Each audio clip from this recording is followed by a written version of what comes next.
اگر اس کے اندر ایک ایب ہے تو اپنی ذات کے اندر غور کر کے دیکھ لو، تمہارے اندر 100 ایب ہوں گے. اپنے ایب نہیں بتاتے کسی کو، بھائی کے ایب بتاتے چلے جا رہے ہو. ہاں، یا تو تم بالکل پرفیکٹ ہو نا، فرشتے ہو، تو پھر بھی تمہارا چلو کہہ لیں کہ دینی طور پر تو پھر بھی حرام ہے، لیکن پھر بھی چلو ہم کہیں جی تو اخلاقی طور پر اخلاق بھی حالانکہ یہ جب دین نہیں ہے تو پھر اخلاق بھی نہیں ہو سکتا. تو بہرحال کہتے ہیں پھر کچھ نہ کچھ بات بن سکتی ہے کہ چلو تم بالکل پرفیکٹ تھے، کامل تھے، کسی دوسرے کے اندر تمہیں خرابی نظر آئی، تم نے وہ بیان کر دی. لیکن جب تم عیبوں سے بھرے ہوئے ہو تو پھر اوروں کے عیب کیوں اچھالتے ہو؟ تو اگر اس کے اندر نہیں ہے پھر تم بہتان لگا رہے ہو، پھر الزام لگا رہے ہو، تو یہ بھی جرم ہے. دونوں طرح سے جرم ہے، اگر اس کے اندر ہے تو پھر بھی جرم، اگر نہیں ہے تو پھر بھی جرم. تو انسانی معاشرے کو کہہ لو کہ اس شر سے بچانے کے لیے کہ باہمی پیار محبت بنا رہے اور انسانیت وہ پھلتی پھولتی رہے، تو اس کے لیے یہ غیبت کا حرام ہونا یہ ضروری ہے. البتہ یہ ہے کہ بعض مقامات ہوتے ہیں کہ وہاں پر کسی کی برائی کرنی پڑتی ہے، ضروری ہوتی ہے. تو وہ بھی یعنی بعض مقامات مثلاً یہ 5-6 مقامات ہیں جہاں پر انسان کو برائی کرنا جائز ہوتا ہے. مثلاً قرآن میں جو اللہ فرماتے ہیں لا یحب اللہ الجہر بالسوء من القول الا من ظلم، یہ چھٹا پارا جو ہے شروع ہو رہا ہے کہ یہ اونچی اونچی آپ برے برے بول بولو، تو یہ جو مظلوم ہے وہ بول سکتا ہے، تو ورنہ اللہ کو یہ پسند نہیں ہے. آپ گلا پھاڑ پھاڑ کے اونچی اونچی کوئی بری باتیں کرو تو اللہ کراتے کہ فرماتے ہیں کہ اگر ظلم تم پر ہوا تو پھر تم کر سکتے ہو. مثلاً تمہارے ساتھ کوئی زیادتی ہوئی ہے تو کسی کو جا کر تم باہر شور ڈال سکتے ہو اس کی غیر موجودگی کے اندر، یا کسی اور کو جا کے بتا سکتے ہیں کہ اس نے میرے ساتھ یہ بدسلوکی کی ہے. ہاں، جس طرح اللہ کے نبی فرماتے ہیں ان لصاحب الحق کی مکان، کہ جو حق والا ہو اس کو بات کرنے کا حق حاصل ہوتا ہے. تو یہ ہے یعنی اس کی شکایت وغیرہ لگائی جا سکتی ہے کسی سے، اس کے بارے میں اگر تم پر ظلم ہوا ہے تو اس ظلم کے خلاف آواز اٹھائی جا سکتی ہے. وہاں پر وہ آدمی موجود نہیں ہے تو اس کے خلاف آپ اس کی غیر موجودگی میں آواز اٹھا سکتے ہیں. اور ایسے ہی اگر کوئی کسی اہل علم سے کوئی مسئلہ پوچھنے کے لیے گیا ہے، کسی مفتی سے مسئلہ پوچھنے کے لیے گیا ہے، تو وہاں پر بھی کسی دوسرے بار کا بھی اس کے اندر ذکر ہے تو ٹھیک ہے وہ انسان کر لے. جس طرح وہ ہند تھی، اپنے شوہر ابو سفیان رضی اللہ تعالی عنہما، ان کی وہ غیبت کرتی ہیں کہ اللہ کے رسول وہ نا بڑا کنجوس آدمی ہے، تو گھر میں خرچہ بھی پورا نہیں دیتا. تو اب ہے سردار ہے، یعنی چودھری ہے، تو خرچہ پورا نہیں دیتا، تو کیا میں چپکے سے اس کا مال لے سکتی ہوں؟ تو اللہ کے نبی نے فرمایا ہاں، جو معروف طریقے سے، جانے پہچانے طریقے سے، جو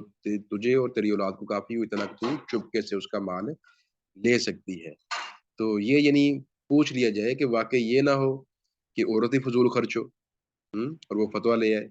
تو یہ تھوڑی سی یعنی بندہ کسی سے رہنمائی لے لے کہ آیا قصور میرے اندر تو نہیں ہے، وہ اپنا خرچہ پورا کر رہا ہو اور میں ہی فضول خرچ ہوں. تو اگر ایسی بات نہیں ہے، عورت سمجھدار ہے، انسان بندے کے اندر کنجوسی پائی جاتی ہے، جتنا اللہ نے دیا ہے اس حساب سے خرچ نہیں کرتا، وہ گھر کے اندر بچے ترستے رہتے ہیں، تو وہ ٹھیک ہے پھر ایسے مال لے سکتی ہے. تو بہرحال یہاں پر جو بتانے کی بات وہ یہ ہے کہ ہند نے ابو سفیان کی کہہ لیں کہ غیبت ہی کی اس کے بارے میں. اللہ کے نبی صلی اللہ علیہ وسلم سے مفتی یعنی مفتی تھے آپ وقت کے سب سے بڑے، تو ان کے بارے میں یہ بتایا اللہ علیہ وسلم کو. تو ایسے ہی کوئی انسان کوئی برا کام کرتا ہے تو اس کو اسے روکنا ہو تو کسی ایسے کو جا کر بتلانا جو اس پر تسلط رکھتا ہے، یعنی اس کے پاس اقتدار حاصل ہے، اسے اس کو یعنی روکنے کی قوت حاصل ہے، تو اس کو جا کر پھر بتایا جا سکتا ہے. کسی کو برائی سے روکنے کے لیے کسی دوسرے کو جا کے گاہ کرنا، کہ بڑا بھائی اس کو بتانا جا کے جی آپ کا چھوٹا بھائی یہ کام کرتا ہے اس کو اپنے اس کام سے روکو، یا آپ کی بہن کے اندر یہ خرابی ہے اس کو اس کام سے روکو. تو یہ بھی حالانکہ غیبت ہی ہے لیکن یہ جائز صورت ہے کیونکہ اس کے اندر وہ خیر والا پہلو جو ہے وہ غالب ہے. تو ایسے ہی کوئی آدمی ہے، وہ شریر ہے، بد آدمی ہے، تو اب اس سے آپ چاہتے ہیں کہ دوسرے لوگ ہوشیار رہیں، کہیں اس کی باتوں میں آ کر اپنا سب کچھ نہ لٹا بیٹھے، تو ایسے بندے کے بارے میں بھی معاشرے کو آگاہ کیا جا سکتا ہے۔ جس طرح ایک حدیث میں آتا ہے کہ اللہ کے نبی صلی اللہ علیہ وسلم اما عائشہ کے پاس تھے، تو ایک آدمی آیا، اجازت مانگ رہا تھا، تو آپ نے کہا جی ٹھیک ہے اسے اندر آنے دو۔ تو ساتھ اپنے گھر والوں سے کہنے لگا جی بڑا برا آدمی ہے، خاندان کا بڑا برا آدمی ہے۔ تو یہ نہیں یہ بھی غیبت کے اندر آتا ہے، وہ اس کی غیر موجودگی میں یہ بات ہو رہی ہے۔ تو مطلب یہ انسانوں کو آگاہ کرنے کے لیے۔ اب جو بات اللہ کے نبی صلی اللہ علیہ وسلم سے مل جائے تو وہ برائی نہیں، وہ اچھائی، وہ دلیل بن جائے، تو یہ دلیل ہے ہمارے لیے۔ تو اس کا مطلب یہی ہوگا کہ وہ اس کے بارے میں لوگوں کو آگاہ کیا گیا ہے، کہ لوگوں اس سے آگاہ رہنا، اس کے اندر یہ خرابی پائی جاتی ہے، کہیں یہ نہ ہو کہ یہ تمہیں لوٹ کے لے جائے، تمہارے حق غصب کر لے۔ تو بہرحال متنبع کرنے کے لیے کسی کے اندر خرابی پائی جاتی ہے تو متنبع کرنے کے لیے، کوئی ذاتی مفاد نہیں ہے، کہ لوگوں کے ذہن آلودہ نہیں کرنے، صرف متنبع کرنے کے لیے یہ جو ہے کیا جا سکتا ہے، کسی کا جا سکتا ہے۔ ایسے ہی جو ہم پڑھ رہے ہیں کہ جی حدیث ضعیف حدیث کی اقسام، تو اب اس میں بھی کیا ہے کہ وہ بندہ کاذب ہے یا تہمت بالکذب ہے یا وہ غافل ہے، اب یہ بھی خرابیاں بیان کر رہے ہیں، تو لیکن یہ بھی کہہ لیں کہ اس خرابی کے بیان کے اندر امت کا بھلا ہے، امت کا بھلا ہے، تو یہ امت کے بھلے کے لیے یہ خرابی بیان کی جا رہی ہے، تاکہ جو ہے وہ دوسرے کی خرابی سے متنبع ہو کر تو کہیں ان کی غلط باتوں کو دین سمجھ کر اس کو عمل میں نہ لے آئے۔ تو ایسے ہی کسی نے کاروبار کرنا ہے، رشتہ کرنا ہے، اس کو آپ بتائیں کہ یہ بندہ ایسا ہے۔ جیسے وہ ایک حدیث بھی آتی ہے کہ فاطمہ بنت قیس تھی رضی اللہ تعالیٰ عنہا، تو انہوں نے پوچھا اللہ کے نبی سے، اللہ کے نبی مجھے رشتہ آیا۔ تو یہ ڈائریکٹ لڑکی سے بات ہو جائے تو جائز ہے اسلام کے اندر۔ کنواری لڑکیاں تو ایسے موضوع پر بات نہیں کرتی، البتہ جس طرح آج ماحول کنواری بھی وہ ایک جس طرح ان کو اعتماد حاصل ہے آج کل، وہ تو بات کر لیتی ہیں۔ لیکن بہرحال شوہر دیدہ کے بارے میں عام ہے کہ بیوہ ہو یا مطلقہ ہو، اس سے براہ راست بات کر لی جائے۔ اگر وہ عدت کے اندر ہے پھر تو نہیں، پھر تو اشارہ ہو سکتا ہے، عدت سے باہر ہے تو پھر اس سے بات ہو سکتی ہے۔ تو اب شادی جو ہے وہ والدین ہی کریں گے، یعنی باپ اگر موجود ہے شادی ولی نہیں کرنی ہے۔ یہ البتہ عورت رہنمائی کرتی ہے اپنے والدین کی کہ یہ رشتہ اگر اچھا ہو تو والدین کو مان بھی جانا چاہیے۔ جس طرح آج پریشانیاں یہ بنتی ہیں کہ بچیوں کو کالج پڑھنے کے لیے بھیج دیا جاتا ہے، اب کو ایجوکیشن کا ماحول ہے پاکستان کے اندر، تب جب جہاں ان کو اتنا ایسے ماحول کے اندر بھیجا جاتا ہے کہ یہ جی اعتماد حاصل کر لیں، پڑھ لکھ جائیں، جب اتنا وہ اعتماد حاصل کر لیں تو اس کے بعد پھر ان کے مشورے بھی قبول کر لینے چاہیے۔ یا تو اگر والدین مثلاً یہ کرتے ہیں کہ ان کو پہلے ساری آزادی دے دی، مکمل آزادی دینے کے بعد پھر بالکل سخت ہو جانا، نہیں ہم مرضی اپنی کریں گے، نہیں اگر آزادی دی ہے تو پھر ان کو یہ اس کام کی بھی آزادی ہے اسلام کے اندر۔ لڑکی اپنا رشتہ جو ہے اگر اس کی کسی سے بات چیت ہو گئی ہے تو گنجائش بہرحال موجود ہے، لیکن یہ بیاہی کے لیے زیادہ ہے اسلام کے اندر، کہ بیاہی عورتوں کے لیے ان سے بات چیت ہو جاتی تھی، پھر وہ اپنے ولی سے بات کر لیتی تو یا ڈائریکٹ ولی کو پیغام آ جائے نکاح کا یا لڑکی کو ہو جائے، تو اگر وہ بات اس طرح ہو گئی ہے تو ٹھیک ہے، باقی یہ دوستیاں کرنا،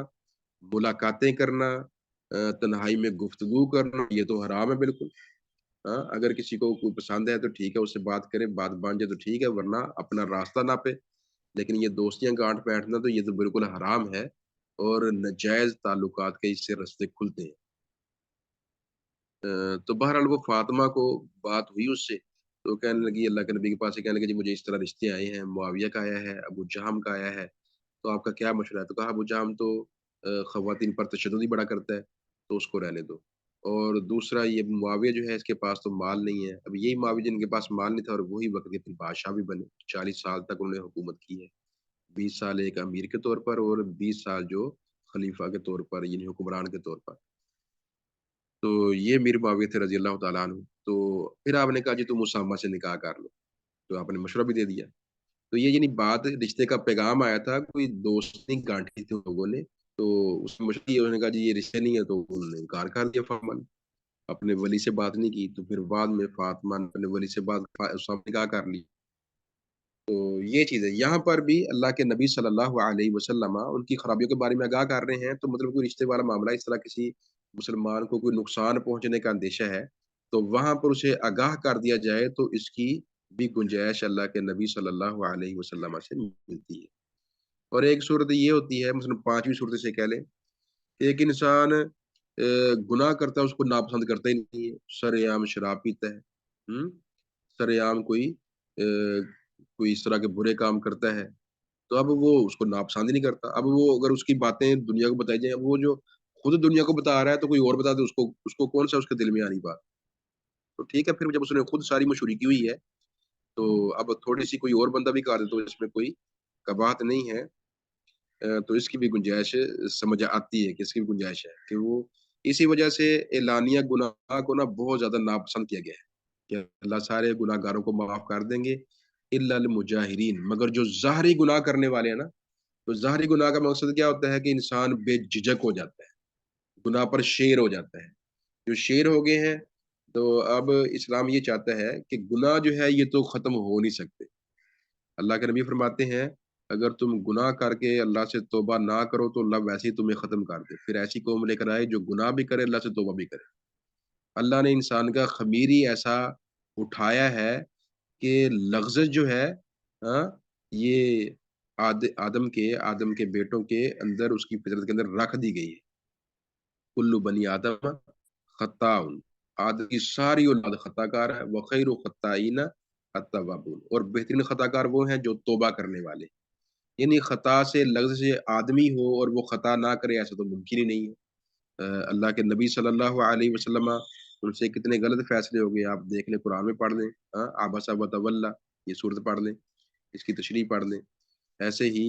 وہ جب جنگ بدر کے قیدی اللہ کے نبی نے چھوڑے تھے تو وہ آپ پڑھ لیں، وہاں پر بھی اللہ نے فرمایا تھا کہ اگر پہلے بات نہ ہو چکی ہوتی تو تمہیں اس فیصلے پر سزا کا سامنا کرنا پڑتا، قرآن کے اندر لکھا ہوا ہے۔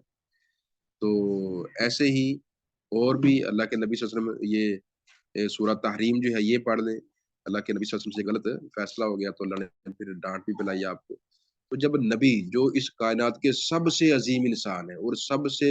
معصوم انسان ہے، معصوم آپ اس لیے ہیں کہ اگر کوئی آپ سے غلطی ہوئی اللہ نے فوری اس کی اصلاح کر دی اور آپ نے اصلاح کر لی۔ ہم معصوم اس لیے نہیں ہے کہ ہم سے غلطی ہوتی ہے تو ہماری کوئی بتانے والا نہیں ہے، ہمیں جا کے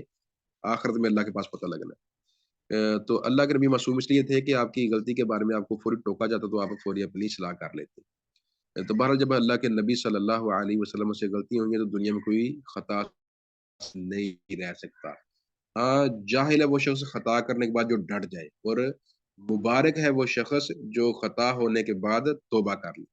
اور یہی آدم نے کیا تھا۔ شیطان ڈٹ گیا تھا، آدم نے توبہ کر لی، دونوں سے خطا ہوئی تھی، تو خطا کرنے والا وہ آدم بن گیا، پیغمبر بن گیا توبہ کرنے والا، اور جس نے توبہ نہیں کی وہ شیطان لعین بن گیا۔ تو یہ چیز ہے۔ بہرحال جو جب جہری گناہ کر رہا ہے نا، پھر اس کے توبہ کی توفیق بھی چھن جاتی ہے، وہ پھر بے دھڑک ہو جاتا ہے، معاشرے میں گناہ پھیلتا جاتا ہے۔ باقی جو خطا کرتا ہے اور پھر چھپتا ہے چھپاتا ہے تو مطلب کیا، اس کے دل کے اندر ایک ڈر ہے، تو جب تک یہ گناہوں کا ڈر ہے تب تک معاشرہ جو ہے وہ ایک سالم معاشرہ بنا رہے گا۔ جب گناہوں کا ڈر ختم ہو جائے گا تو انسانیت شیر ہو جائے گی۔ اب یہ یعنی اس پر آپ غور کریں کہ مثلا زنا ہے، کوئی بندہ بدکاری کرتا ہے تو اب دین میں ہے کہ 4 گواہ ہوں گے تو اس زانی کو سزا ملے گی۔ اگر گواہ 3 ہے نا، 3 گواہ ہیں، اب 3 گواہ ہیں، تینوں بندوں نے دیکھا ہے اور وہ کہیں پر بات کرتے ہیں تو زانی نہیں مانتا، اب نصاب یہاں پر پورا نہیں ہے، اب تینوں نے بات کی ہے تو سزا ان بات کرنے والوں کو ملے گی، وہ زانی چاہے، اب ظاہر ہے 3 بڑے معتبر ہیں، بڑے ہی قابل اعتبار بات والے ہیں، تو ان 3 کی مان کر اس سزا نہیں ملے گی۔ ہوں، تو اب یہ اگر اس مسئلے پر تھوڑا-سا غور کریں نا، دیکھیں تو اسے سمجھ یہ آتی ہے کہ اسلام یہ چاہتا ہے جو معاشرہ جو ہے وہ پاک صاف رہے، معاشرے کے اندر اصلاح جو ہے وہ قائم دائم رہے، اور معاشرے کے اندر خرابی جو ہے وہ دار نہ آئے۔ تو یہ بندہ ڈر رہا ہے، چھپ رہا ہے، وہ چھپ کے اس نے گناہ کیا وہ خیر ہے، لیکن وہ سرعام نہ کرے، سرعام 4 بندے دیکھ رہے ہیں تو سرعام وہ کر رہا ہے۔ تو یہ چیز یہ بتاتی ہے کہ اس کے دل کے اندر ڈر موجود ہے، ڈر موجود رہے تو وہ اسلام گوارا کر لیتا ہے۔ تو بہرحال یہ چیز ہے کہ کھلم کھلا کوئی ارتکاب کر رہا ہے تو اس کی بھی کہہ لیں کہ بات اس کے بارے میں ہو سکتی ہے، یا کوئی ایسا کسی کا وصف ہے، کوئی لنگڑا ہے یا نبینہ ہے یا کچھ ہے اور وہ اس وصف کے بارے میں مشہور ہے، کوئی برا نہیں منا رہا، تو یہ بھی وصف پکارا جا سکتا ہے۔ جیسے کئی امام تھے، امام اعمش اس کا نام تھا۔ ایسے کسی کو عامہ کہہ دیں، نبینہ کہہ دیں۔ ہمارے یہاں ایک حاجی صاحب تھے، ان کا نام تھا حاجی نیری، اندھیری جسے کہتے ہیں۔ تو اس طرح یہ کوئی نام پسند نہ کرے تو وہ بھی لینا جائز ہے، اس کی بھی گنجائش ہے۔ تو بہرحال یہ تھی حدیث، اور یہ اس کی تشریح، اس کے بارے میں کچھ سوال ہو تو آپ کر سکتے ہیں۔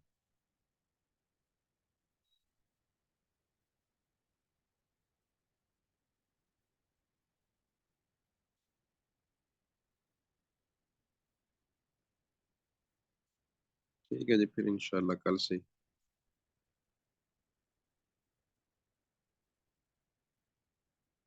اللہ آپ کو برکت سنائے۔ السلام علیکم ورحمۃ اللہ۔